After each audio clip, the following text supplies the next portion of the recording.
And greetings, saints of the Most High Elohim. I'm Rod Thomas, and thank you for taking the time from your busy schedules to fellowship with me here on this blessed day of rest. And as always, beloved, here on TMTO, it is our heartfelt hope, trust, and prayer that this installment of the Messianic Torah Observer finds you, your families, and your fellowships well and blessed. Well, as I'm recording and publishing this installment of TMTO, it is the first of the pagan month of December 2023, but it is the 16th day of the 9th biblical month of Yah's sacred calendar year. So, in the 9th month, there are no mandated set-apart feast of Yah. That is, there are no feast Moedim set-apart days, but we are 9 days shy of the 8-day Jewish holiday celebration, if you will, of Hanukkah, which begins this year on December 10th and runs through and ends on the 17th of December. And for those of you who may be new to this faith, Jewish traditional holidays such as Hanukkah or Purim are not mandated feast of Jehovah. So messianic participation or celebrations of them are purely left up to you and Jehovah. But if you want to know more about Hanukkah, if you've not already done so, I would invite you to go to our website, the messianictorahobserver.org, and type in the term or the word Hanukkah in the search bar at the top of the page, and you will find a few teachings I did on this beautiful holiday tradition. Well, this is Israel's inextricable link to our salvation. It's part one in a series that I will be doing over the course of the next several postings. Again, Israel's inextricable link to our salvation. Back on October 13 this year, I posted a teaching and discussion entitled Ministry Update and my thoughts and reflections on Hamas's invasion of Israel. In the Hamas's invasion of Israel portion of the post, I expressed concern that the evil that Israel experienced and has since October 7, 23 of this year may have been in great part because Jehovah's arms of protection may have been loosened or lifted from Israel because, well, she has and continues to violate the terms of the covenant agreement she's had with Jehovah from way back at Mount Sinai, as recorded in the book of Exodus. You see, Israel, modern nation of Israel, is a secular nation, as any of the modern Western nations of the world are today. However, Jehovah, still their Elohim, still shares a covenant agreement with her that requires that she keep the tenets of their original covenant agreement. If she keeps her end of the covenant agreement, well, she will receive countless blessings. This, of course, is recorded in Deuteronomy, and it's in chapter 28, verses 1 through 14. We're not going to read that passage, but if you are so led, I would invite you to go ahead and study that section. Again, Deuteronomy chapter 28, verses 1 through 14. But her failure to keep the tenets of the covenant according to Jehovah would cause her or lead to her having to endure many curses. And this is documented in the same chapter of Deuteronomy, chapter 28, but this time verses 15 through 45. Now, part of the curses for her failure, Israel's failure to walk in Jehovah's covenant, involves Yah's hedge of protection being lifted or removed from over her. I also addressed several other concerns related to Israel in that post, especially as it relates to end time prophecies. Well, since that post, a lot has happened in the world revolving around Israel's war against Hamas over in the Gaza Strip. Unfortunately, much of what has occurred around the world in response to this crisis has tended, shockingly, to lean to the side that is against Israel.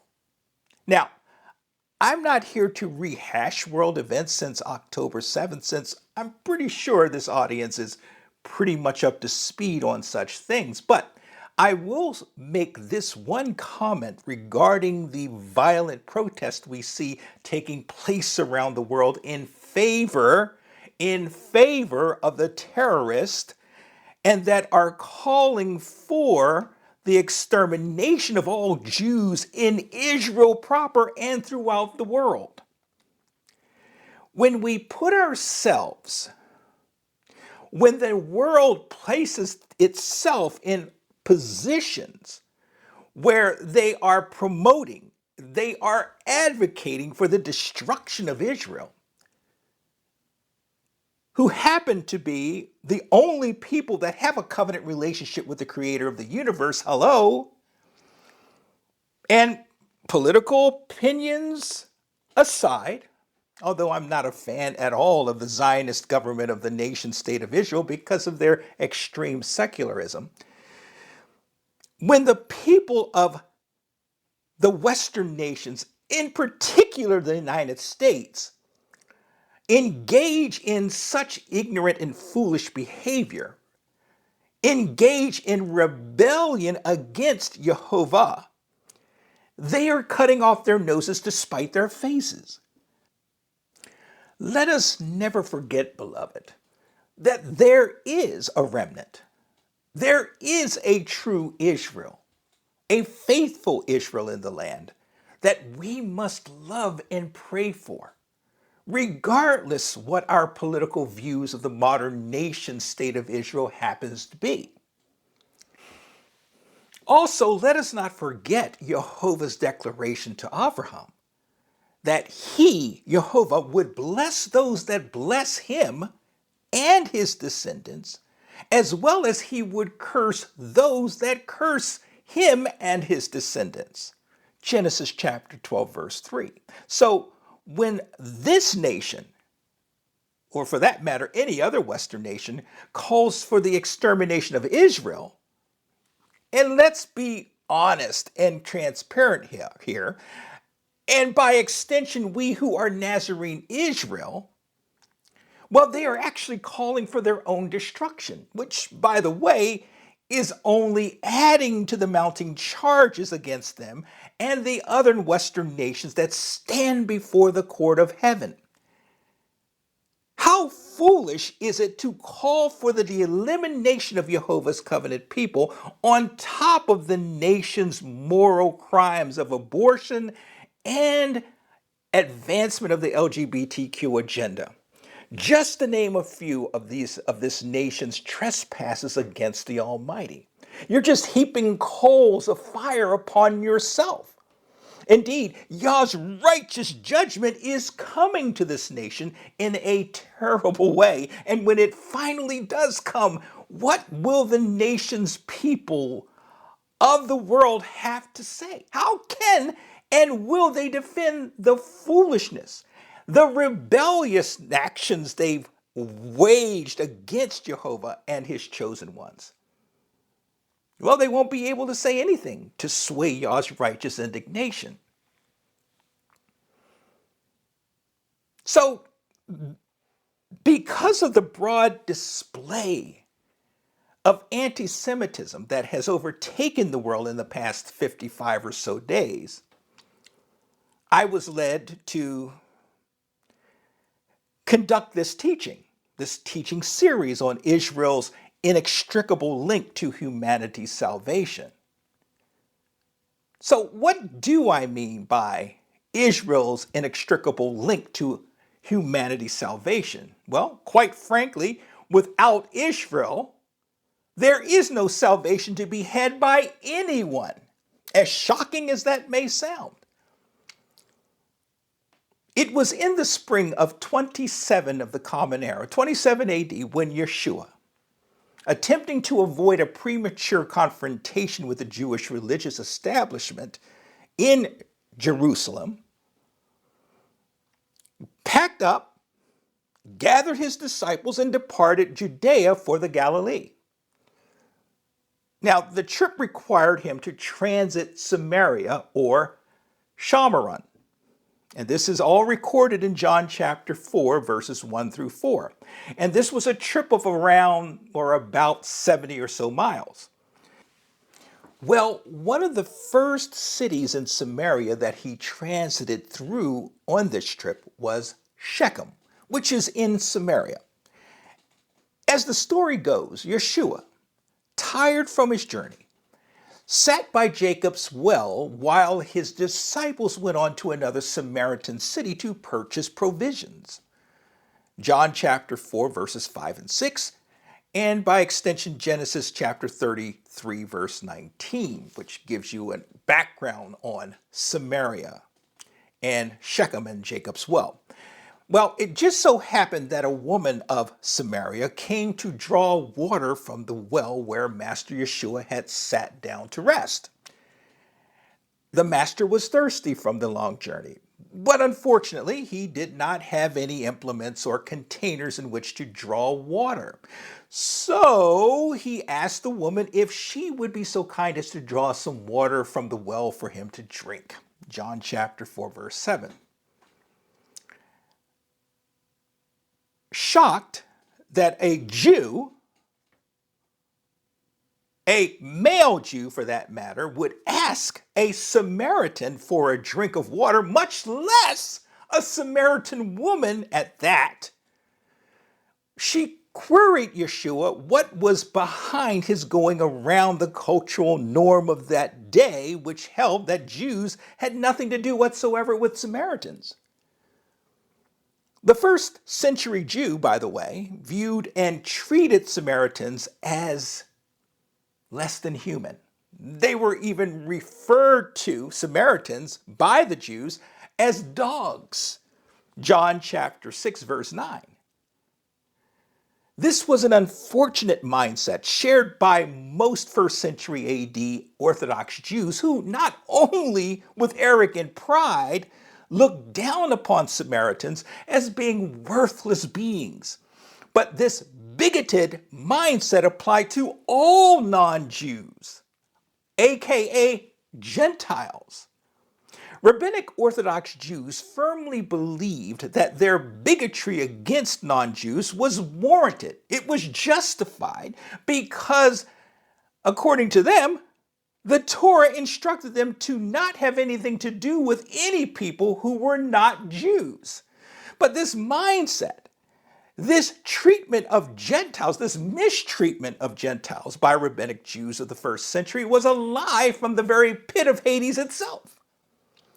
Anyone who possesses even a modicum of Torah understanding knows that Jehovah's Torah was meant to be followed and walked out by all of humanity, be they Hebrew or be they non-Hebrew. Hebrew and non-Hebrew alike. Exodus chapter 12, verse 49. And the scriptures ISR rendering reads, Yah declared, there is one Torah for the native born and for the stranger, the non-Hebrew, who sojourns among you. Numbers chapter 15, verse 16. One Torah and one right ruling is for you and for the stranger who sojourns with you. Exodus 22, verse 21, Jehovah commanded native Israel, do not tread down a sojourner or oppress him, for you were sojourners in the land of Mitzrayim. Again, Yah instructs, and do not oppress a sojourner as you yourselves know the heart of a sojourner, because you were sojourners in the land of Mitzrayim, of Egypt. Exodus chapter 23, verse 9. Love for the sojourner or the stranger was to be the same as the love one would have for a fellow Hebrew. Leviticus chapter 19, verse 10. And do not glean your vineyard or gather every grape of your vineyard. Leave them for the poor and the stranger. I am Jehovah your Elohim. And of course, there are other Torah passages where Jehovah shows his love and care for non-Hebrews, despite the stiff-necked Jews of the first century having an opposite feeling and mindset towards them. Indeed, Yeshua, our walking, talking Torah Messiah, he defied the anti-Gentile sentiments of his day. Despite his earthly ministry targeting the lost sheep of the house of Israel, he not only healed a Gentile woman, as recorded in Matthew chapter 15, verses 21 through 28, and he healed the servant of a Roman centurion, Matthew chapter 8, verses 5 through 13, he revealed his identity. Now, this is astounding. He revealed his identity as the Messiah, Hamashiach, to this Samaritan woman at Jacob's well, John 4. He had not done this to anybody else, especially not even to his brethren, the Jews. Thus, we can clearly see that the first century Orthodox Jews' despisement, if despisement is a real word, their despisement of the Gentile or the non-Jew was not biblically warranted. Otherwise, Yeshua would not have done what he did with these non-Jews, would he? Now, getting back to our original story, the Samaritan woman's questioning of Yeshua about her drawing water for him to drink led to a fascinating conversation that included a few things. One, Yeshua publicly declaring to the woman, who then spread the message throughout the city of Shechem, his messianic identity. And get this, one of the first people that he publicly announces his true identity to is not to another Jew, but to a Samaritan woman, a non-Hebrew woman at that. Imagine John chapter 4, verses 25 and 26. The second thing, he talks to her about her life story, without the Samaritan woman ever revealing it to Yeshua. John chapter 4, verses 15 through 17. And then the third thing is a revealing of Yah's earth-shattering plan of salvation, redemption, and restoration to the woman that would take human communion with the creator of the universe from the physical to the spiritual. John chapter 4, verses 19 through 24. And this is the passage that forms the crux of my discussion today. It reads, and this is in John chapter 4. We're going to begin at verse 9. And it reads, the woman said to him, the him being Yeshua, the Samaritan woman said to him, Sir, I perceive that you are a prophet. Verse 20. Our fathers worshipped in this mountain, but the Yehudim, that is the Jews, say that Jerusalem is the place where men should worship. Verse 21. Yeshua replied, Madam, believe me, the day is coming when they will not worship the Father in this mountain or in Jerusalem. Verse 22. You Gentile Samaritans worship, but you do not know him who is to be worshipped. We Yehudim, we Jews, know whom we worship. For salvation comes from the Yehudim. Salvation comes from the Jew. What in the world did Yeshua mean by that shocking statement? Well, we intend to take somewhat of a deep dive into this statement in this series and see if we can answer this question. Denominationalists have been indoctrinated over the centuries to believe that their salvation has nothing whatsoever to do with the Hebrew or the Jew, despite Yeshua making the clarifying statement to the Samaritan woman that salvation is of the Jew or the Yehudim in John chapter 4, verse 22. Now, the rejection of the Jew from Jehovah's salvation, redemption, and restoration equation smacks of antisemitism and the erroneous doctrine of replacement theology.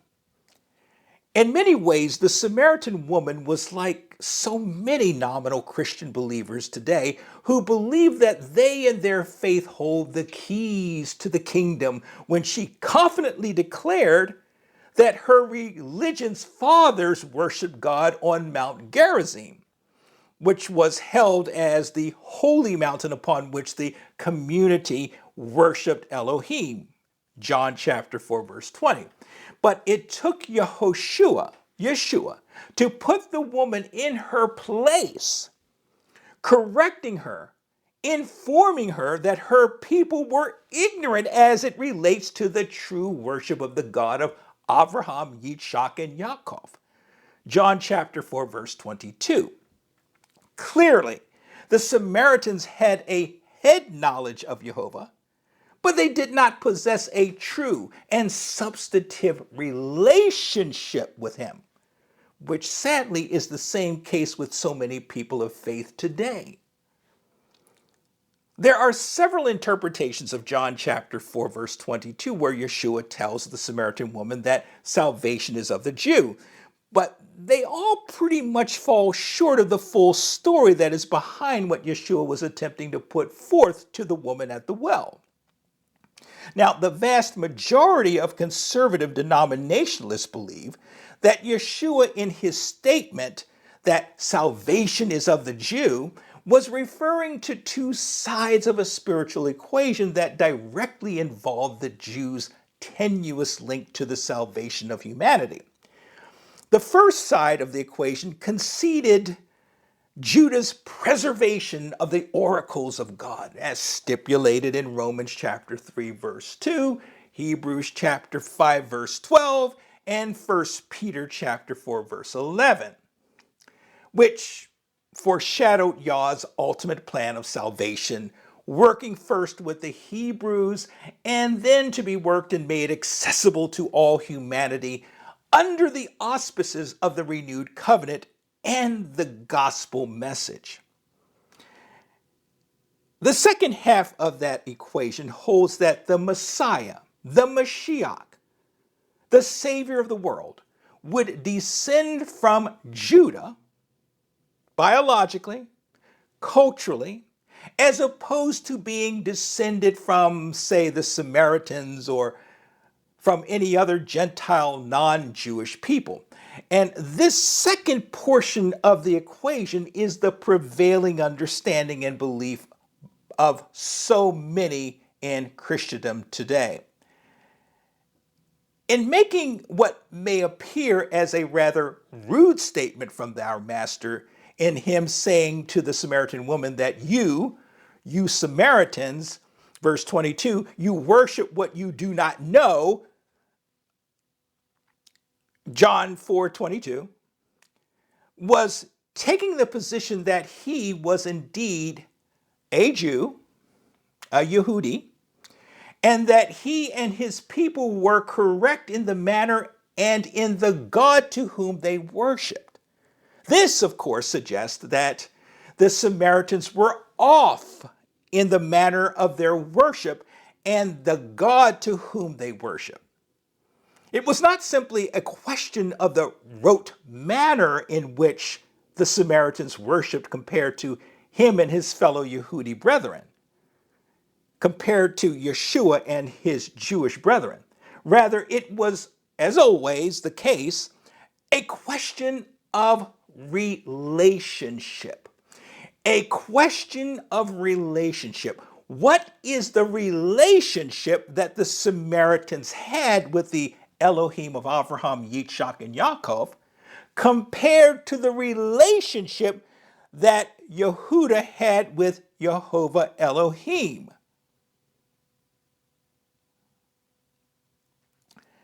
For it was the relationship that Jehovah held with Yehuda, with Judah, that facilitated, that provided the pathway, or I prefer the through point, by which it may save humanity.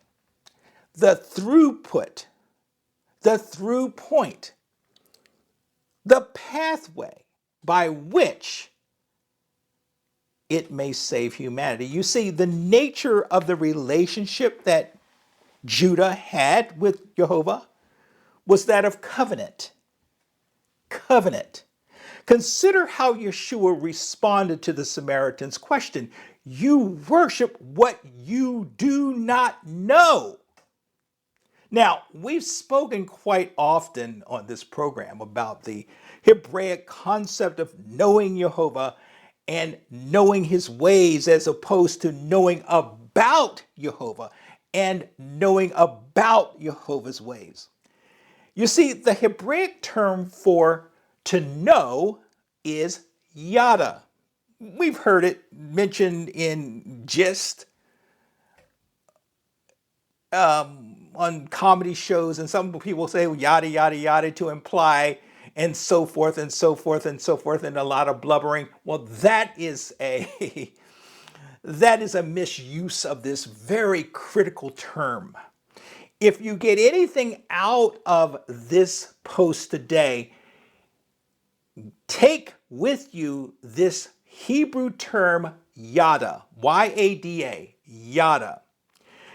Yada denotes an intimate level of recognizing or personally knowing, not about, but knowing Jehovah and his ways. You see, I know about a great many people, places, and things, but I personally know just a few individuals and a few places and a few things. And when it comes to the yada level of knowing, I know my Elohim. I know my Savior Yeshua. And on a human level, I know just a few individuals like my dear Hillary, my children, my dad, and my brothers. Unfortunately, this crucial element of the relationship is missing from many denominationalist understanding of this verse. Because without the essential element of Yah's covenant relationship with Israel, Yeshua's statement that salvation is from or of the Jews is simply a parenthetical statement of fact, when the truth of the matter is that Master's statement encompasses so much more. So much more. There's more to the story than that Yeshua was a biological, cultural Jew. It's true. All that's true. But there's more to it. There's the issue of covenant relationship that must be dealt with, in addition to the fact that Yeshua was a Jew. The scriptures, the very foundation bedrock of our faith, record Jehovah cutting a covenant with just one nation, Israel, Yisrael. And it goes back to the day when Yisrael was encamped at the foot of Mount Sinai, and Jehovah proposed to Yisrael the following covenant that would form the framework upon which our salvation would forever rest.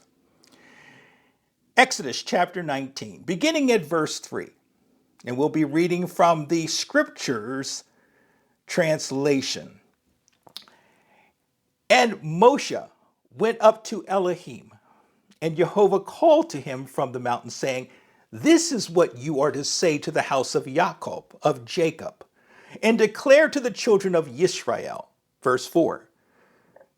"You have seen what I did to the Mitzrites, to the Egyptians, and how I bore you on eagle's wings and brought you to myself.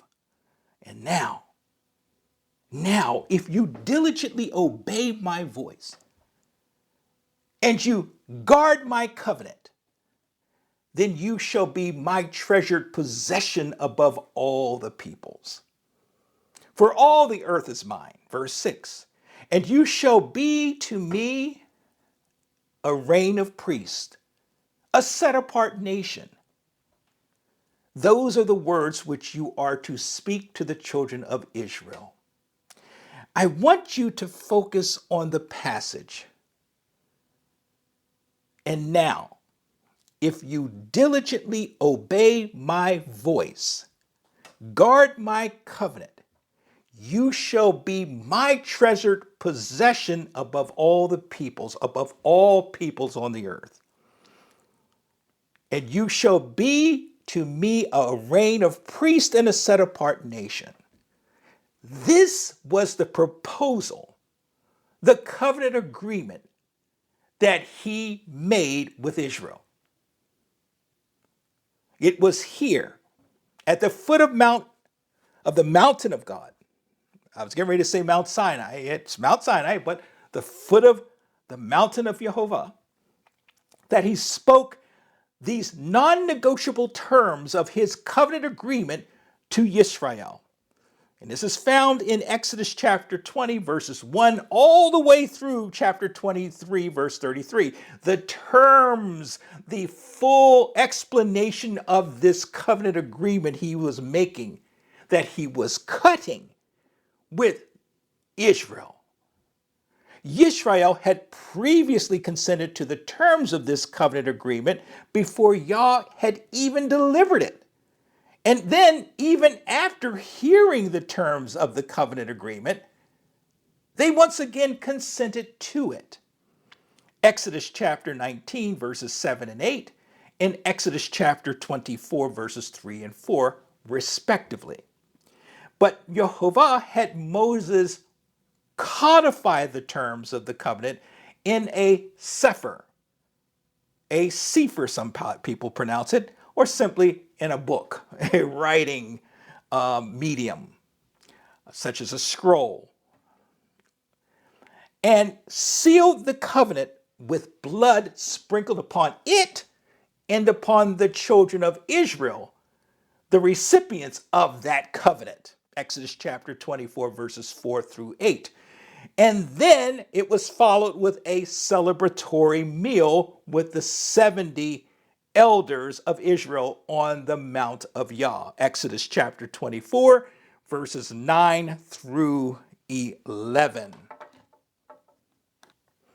Of course, biblical history bears out that Israel broke covenant with Jehovah multiple times. Because Israel did not keep her end of the covenant agreement, Jehovah had every legal right to annul the covenant agreement and end his relationship with her. Yet his steadfast love, his righteousness, his will and plan for his people would not permit him to do that. Instead of annulling his covenant with Israel, his unfathomable wisdom led him to create and establish an upgrade to the Mosaic covenant that would put much of the spiritual heavy lifting upon the Father's shoulder. It's found in Jeremiah chapter 31. Beginning at verse 31, I will be reading again from the Scriptures translation. It reads, "See, the days are coming, declares Jehovah, when I shall make a renewed covenant with the house of Israel and the house of Yehuda, of Judah. Let's stop here.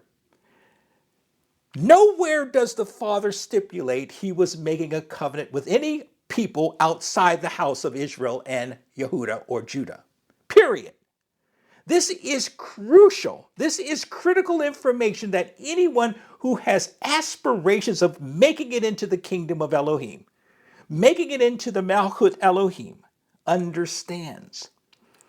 There is but one covenant between Yah and humanity, and that covenant with the one that exists between Yehovah and Israel. Okay? Let's continue. Verse 32. Not like the covenant I made with their fathers in the day when I strengthened their hand to bring them out of the land of Mizraim, of Egypt. My covenant which they broke, though I was a husband to them, declares Yehovah. Verse 33. For this is the covenant I shall make with the house of Israel after those days, declares Yehovah. I shall put my Torah in their inward parts. Who is he addressing? Who is going to be the recipients of even this renewed covenant? Israel. I shall make with the house of Israel after those days, declares Yehovah. I shall put my Torah in their inward parts and write it on their hearts. And it shall be their Elohim. I shall be their Elohim. And they shall be my people. Verse 34. And no longer shall they teach each other, one his neighbor and each one his brother, saying, hey, know Yehovah. They don't need to do that anymore. Why? For they shall all know me, Yehovah, from the least of them to the greatest of them, declares Yehovah.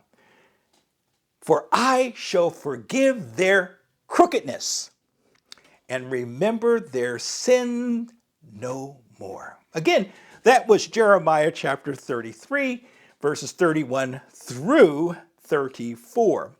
Beloved, despite the replacement theology advocates' firmly entrenched belief and teaching that the renewed covenant is all about the church triumphant, that they've replaced those sinning Jews, those stiff-necked Jews that failed to keep covenant with God. Well, they are sorely lacking in their understanding. Yah says here, through the prophet Jeremiah, that he was going to make a renewed covenant with the house of Israel, that is, the exiled tribes of Israel's, otherwise referred to as the 10 lost tribes of Israel, and with the house of Yehuda, of Judah, of Israel in total. This covenant does not name any other signatories or parties, which means if any who are not of Israel who want to reap the benefits of this covenant promise, they must somehow become Israelites themselves. And the process by which the non-Hebrew is transformed or made into an Israelite, we will cover in the next additions to this series, Israel's Inextricable Link to Our Salvation. In that, and in the following additions to this series, depending on how Father leads, we will come to learn that without Israel, the world is without hope. For salvation was and remains of the Jew. So when we see countless thousands throughout the world blindly calling for the destruction of the Jew from the river to the sea, foolishness, not just foolishness, but demonic evil, it becomes abundantly clear that the world at large does not know the amount of fire and brimstone they are calling upon themselves. Not just from a moral standpoint, as in Genesis 12, verse 3, such that Jehovah will bless them that bless Israel and curse them that curse Israel, but also from a salvific standpoint, whereby the salvation of humanity is founded only through the renewed covenant, through the covenant that Jehovah made with and cut with Israel. Because without Israel, there is no salvation. So, beloved, until next time, may you be most blessed. Fellow saints in training, Shabbat Shalom, Shavua Tov. Until next time, take care.